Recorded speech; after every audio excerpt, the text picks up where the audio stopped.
everyone, James from BitPay here at the Consensus Conference with Aaron from Bitcoin Magazine, the technical editor there. Today we're kind of flipping the tables with Aaron. He usually is interviewing companies in the Bitcoin space. He's one of the longest running writers in this world and has a lot of great stories to tell. And we'll ask a few of those to Aaron today. So Aaron, tell me a little bit about how you came into writing about the Bitcoin world. What's your story? So it started in 2013. There was like the April run-up, and actually it started before that because friends of mine were talking about Bitcoin. They were talking about they were buying cigarettes from the Silk Road, so they were using Bitcoin.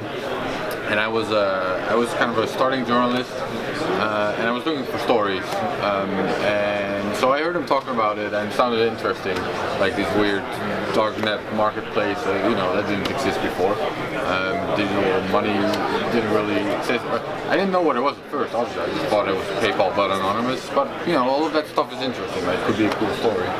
So I started looking into it more, and then the April bubble happened, and then it was everywhere all of a sudden. I saw it popping up in all the news feeds and everywhere. What happened was a lot of newspapers that were covering Bitcoin, they were critiquing it or they were explaining why it didn't work. You were getting all the typical FUD, right? Like it's only for criminals, it's a bubble, it's like to the book, like all of that.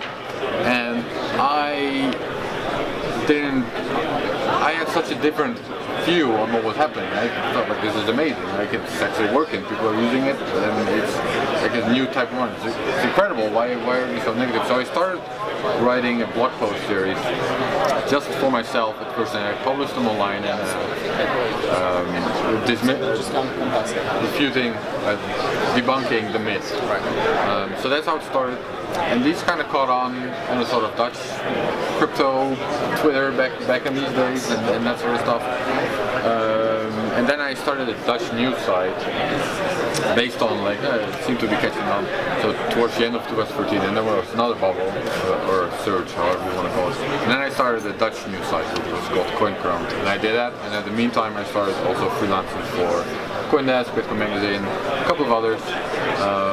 And towards the end of 2014, I figured I'm just going to do freelance stuff that's actually making more money than my own website. And by 2015, Bitcoin Magazine took me on too. Awesome. Bitcoin Magazine has also been around in the space for a really long time, and you as well. You've seen multiple bull runs and bear markets as well, more than most people have. I'm curious, throughout all that time, what's been the most unexpected story you've written or you've covered? Most unexpected story? Or strangest, we could also go there. Oh man, strangest story.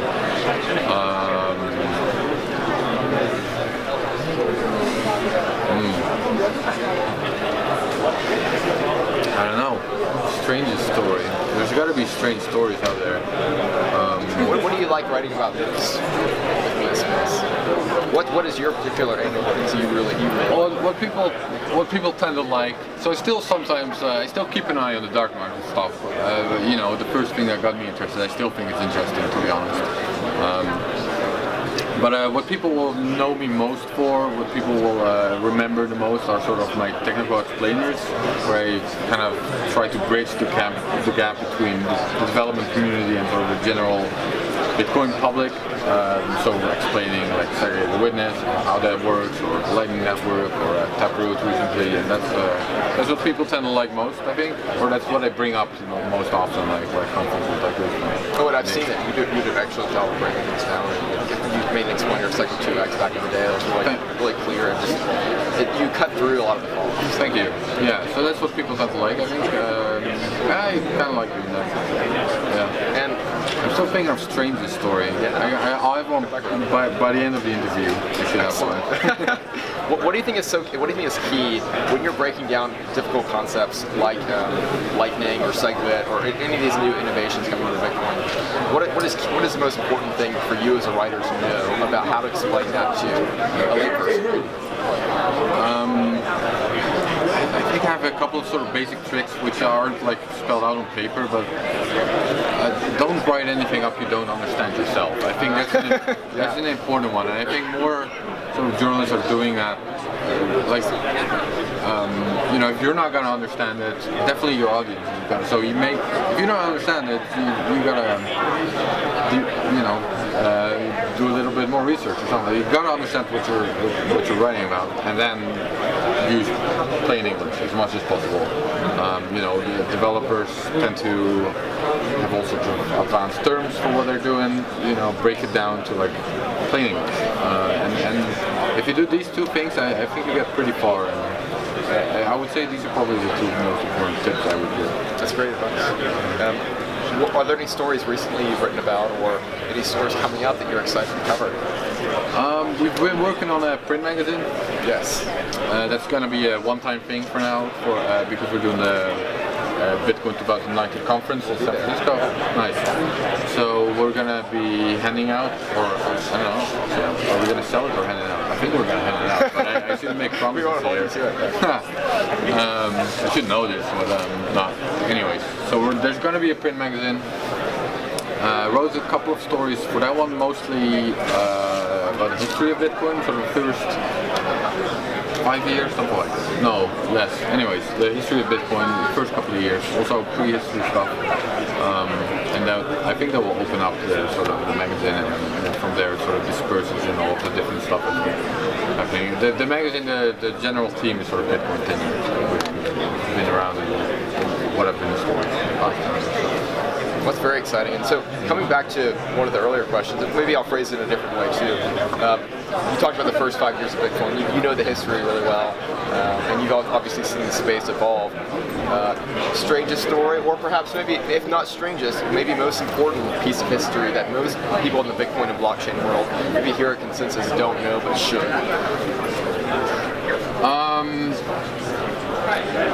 I think the whole scaling debate obviously is a back before I wrote for Bitcoin Magazine, I wrote a great article on BitPay. I wrote the history of BitPay. Oh, wow. I wrote like where BitPay sort of came from, like the first. So you're saying of course. Favorite story ever? Of course. Yeah, back when it was still Bit-Pay. Yes. And like the first announcement on Bitcoin Talk, and like I dug that all up, and I wrote a story about it. But it was for a publication that it was called also Bit something. It doesn't exist anymore. It was a Ukrainian publication, I think. It was English, but it was based in Ukraine. Bit News? No. I don't remember, but I'm sure I have it in like a doc somewhere for myself. I just don't know if it's online or if it's archived. Yeah, that was obviously the most important story. Awesome. Well, Aaron, do you have any final? Where can people find your writing online and find out more about you, watching online or here at Consensus? So Bitcoin Magazine, obviously bitcoinmagazine.com. That's where you'll find it. And if you follow me on Twitter, then you're definitely up to date. So that's at Aaron Ben W. Then that should do it. Awesome. Everybody check out Aaron's work. Thanks so much, Aaron, for talking to us. Thank you.